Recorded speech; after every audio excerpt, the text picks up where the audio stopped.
They are not going to go away quietly. Let's put it that way. Unlike the Milwaukee Bucks, who went away very quietly in 5 games to not only an 8th seed, but an 8th seed that lost the play-in game, the first play-in game. So it was Tyler, bad. And they had Hero was missing, wasn't it? Best 3-point shooter, a 20-point scorer is out. So you're right. It was just Miami has, I believe, 7 undrafted players. They have 4 of them in their rotation. Kevin Love is starting for them. I mean, that's how, and I'm not, Kevin Love was at one time a great player. At one time. All right, he's old now, and his better days are behind him. He's playing well, though, for him. And that's who the Milwaukee Bucks lost to. 2 double-digit leads entering the fourth quarter of the last 2 games. It was bad. And, Rob, Giannis, I've said for the past few years, I think you have too, correct me if I'm wrong, that he's the best player in the world. And that now, a friend of mine texted me. Shout out to my man Adam Coleman, text me. And he said, and I think he's right. He put it very nicely. He said, Giannis went from being definitively the best player in the world to arguably the best player in the world. You don't want to overreact to just one series, but I think that is a fair statement. I think most people were giving him that title, and now I think it's up for debate, more debate than it ever has been the last few years, Rob.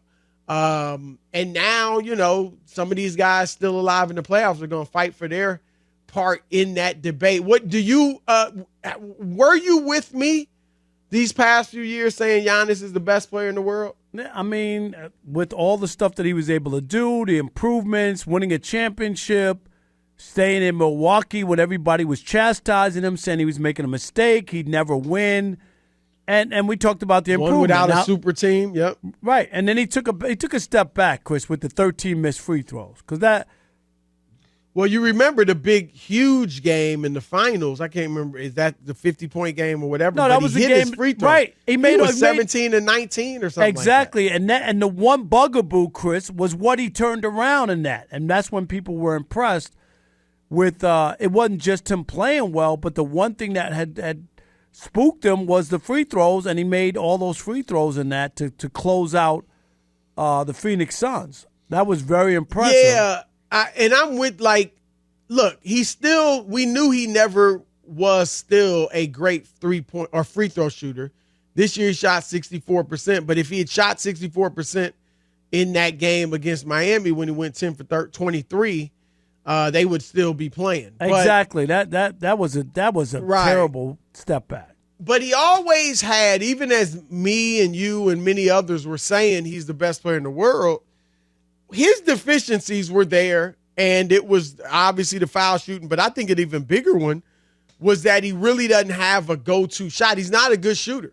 Even just mid-range jumpers, he's not a very good shooter. He has to pretty much get to the hole or at least get to the paint to score. And the reason that I was able to overlook that deficiency and say he's the best player in the world was because, Rob, it seemed like nobody could exploit it.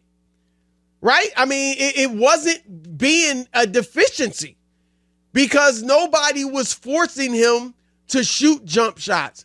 Nobody other than Miami in the bubble, the year they beat him when they walled off the paint and he couldn't get to the basket. That's when he looked bad. But after that, he was able to get wherever he wanted. In those finals, he's able to get to the bucket. And ever since then, he was able to get to the bucket. And so his deficiencies not being a good jump shooter and foul shooter, it wasn't an issue. And in this series, it was an issue, Rob. And it's hard. This is why it's hard to definitively say he's the best player in the world, Rob, because at the end of the game, when I need a bucket, I couldn't go to him. I couldn't, and not just because he might miss the free throw. It was because he can't shoot. But that's a part of it too, though, Chris. You know that. Right, that but Shaq was like that. But I could go to Shaq And if they don't foul him, he's going to put somebody in the basket with a dunk. Or he's going to make a little jump hook down on the block. I can't count on Giannis to do that. I probably could if he'd get on the block more. But that's not what he does. He's on the perimeter, and he's a perimeter guy that can't shoot. Embiid, I can give Embiid the ball, and I can feel good about he going to go make a play, like he going to make a mid-range jumper, or he's going to make a pass, or he can score go from inside. Anywhere. Right. Jokic can score from anywhere. Steph, obviously, you can give it to and feel good. Like Durant. So it's open, right? And I got to be honest, because we're going to get into who you think is, if you think somebody's the best player in the world, and who I think, if it's not Giannis. Honestly speaking, I'm not just going to say a name to make a hot take, a name to make good radio. Honestly speaking, Rob, I think we are in one of those stretches where it really isn't clear who's the best player. And that's not a cop-out, because outside of Jordan and LeBron, the last decade or however long you want to give it to him, the best player in the world hasn't generally been definitive. I go back to the late. It's coming right? And it's coming gone because at one point, not too many years ago, I think Kevin Durant was that guy. You can't say that anymore, Chris. No, I don't think he was ever the best player in the world, as great as he is. But that's an argument. That's fine. Right. I'm not here to debate that. But I think, like, in the late 70s, Dr. J just came into the league in 76. I think there was an argument for Dr. J as the best player in the world. Kareem, a lot of people looking back will say, well, Kareem was the best. Yeah, but Kareem, last year in Milwaukee, didn't make the playoffs. I think maybe his first year in L.A. didn't make the playoffs. The year Dr. J got in the league, Kareem was swept by Bill Walton in the second round. Bill Walton and the Blazers when they won the championship. The next 2 years, Kareem went out in the first round, winning one game in each series. And he had, Magic wasn't there, but Norm Nixon was there, who was great. Jamal Wilkes was there, who was a Hall of Famer. They had another player who, Adrian Dantley was there, who, people forget he even played for the Lakers. He was great. They traded him, and the rest is history when he shined in Utah and in Detroit. But Kareem had some great players, and they were getting bounced in the first round. So was he the best? Was Dr. J the best? Was Bill Walton the best?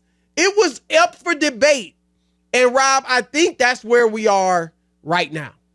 I think that's fair. I just think that there's nobody that you could definitively say, if you're not saying it's Giannis, and coming off of what just transpired, it's hard to make that case for him coming off what just happened. Right. So and the way it happened. Right. And so everybody you look at, there's question marks. That's the problem. Or there's do you think somebody could answer it? Like, I would say, I'm going to name a few guys that I think, let's just say they ran to the title. They won the championship this year. They could lay claim to it. I think Jokic for sure. I think maybe if Jokic even just gets to the finals, because the only reason you would say he's not really, I know he's not a great defender like Giannis and Embiid, but you would say he just hasn't had much playoff success.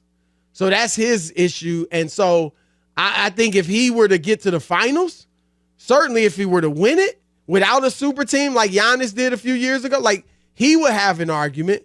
I think Embiid, Rob, and I don't think they're going to make this type of run, especially if he's banged up for real. But let's say he does.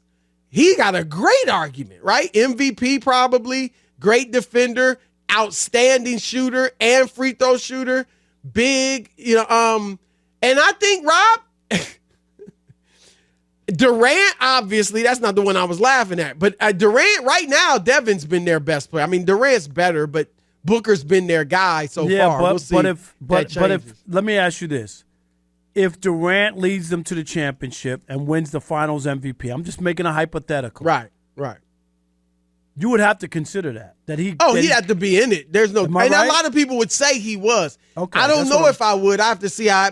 But are you saying he's like the leading scorer? Well, yeah, you like wins finals. Like MVP. He wins the finals MVP, right? Because last series it would have been Booker. MVP. Right. No, I get that. So if it's him, but it would be like, well, Booker was the man a couple years ago, and they lost 4 straight after being up 2-0. Right. Well, Booker would no. not be the best player in the world, even if he would have won. No. I get that, but I'm saying Durant. Yes. Durant would have to be the Finals MVP. I mean, that's without question. If Booker's the Finals MVP, then no, he wouldn't be in that conversation. Right. But Durant, if he is the Finals MVP, Rob, I think a lot of people would say he's the best player in the world. I think it'd be somewhat arguable, but yeah, he probably would be being referred to, generally speaking, as the best player in the world. I'm going to throw this name out to you, Rob, though. What about Steph? If he leads them to a second straight title in years when people didn't think when Draymond's a little older in the tooth, longer in the tooth, Klay's not the defender he used to be, still obviously is a great shooter. Like, I think it'd be the first time, right? I don't think there's ever been like a normal sized point guard viewed as the best player in the world. And some would still say, well, he's not a great defender. Well, neither is Jokic. You know, Durant's a good defender, not an awesome defender. But I mean, you might have to put Steph in there. Yeah, I think if they win it. Yeah, I think that there are some people who just are not going to buy into him. Despite all, Chris, I get if he's the Finals MVP, like you said, right? I mean, there will be some, and they will point to what you said, like he's not doing it on the other end. He's not defending the better player, the best player on the other end. Those are things that people point out. Although he's defending Fox a lot. I mean, nowadays you're switching all the time. No, I know, but you know what I mean. But still, he's not a great defender. But I think the argument would be Jokic isn't a great defender. Giannis isn't a great shooter. Embiid, I mean, he's well-rounded. He's pretty well-rounded. Durant's well-rounded. You know, he's got some deficiencies. So they all got some flaws. But it would be an argument. And so, it's interesting, Rob. But I do think we're in that era. We're in a stretch where it's like maybe, whoever wins it that year, if he's that caliber of player, can lay claim to it.